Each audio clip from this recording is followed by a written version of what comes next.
ایک دعا یاد کرو، جن لوگوں کو جنات کی شکایت ہے یا مستورات کو، یہ رائے وینڈ کے پورے پاکستان کی شورا کے درمیان وہ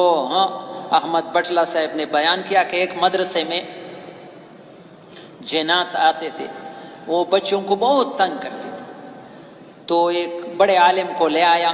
اس نے کہا کہ جس بچی کو زیادہ تنگ کرتا ہے اس کو میرے پاس لے آؤ، تو اس نے اس پر حاضر کر دیا، ان کو کچھ وظائف پڑھ کر کے حاضر کرتے، تو اس نے وہ جن سے کہا کہ آپ تو ابھی یہ لڑکی پر ہے، آپ علیحدہ میں میرے ساتھ ملے۔ وہ عالم نے کہا، جن سے کہا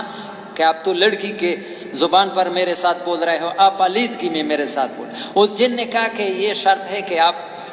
کے ساتھ کوئی اور نہیں ہوگا، اس نے کہا میرے ساتھ ایک خادم ہوگا۔ تو وہ عالم اکیلے کمرے میں خادم کے ساتھ بیٹھا ہے کہ یہ جن انسانی شکل میں آیا، پگڑی باندھا ہوا اور دوڑی، تو یہ عامل حیران ہو گیا، اسے پوچھا تو مسلمان ہے؟ اس نے کہا میں مسلمان بھی ہوں، عالم بھی ہوں۔ تو وہ عالم حیران ہے کہ تو پھر ان بچوں کو کیوں تنگ کرتا؟ اس نے کہا اس مدرسے میں میری اپنی بچیاں پڑھ رہی ہے،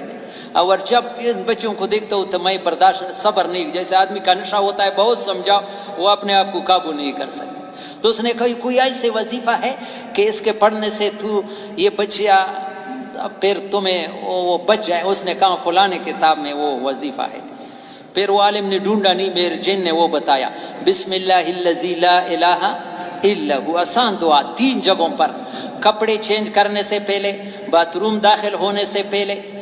اور غسل کرنے سے پہلے، ان 3 موقع پر۔ ابھی ڈیرہ غازی خان میں میں نے وہ پڑھا، شاید ابھی بیان میں بھی ایک سفید ریش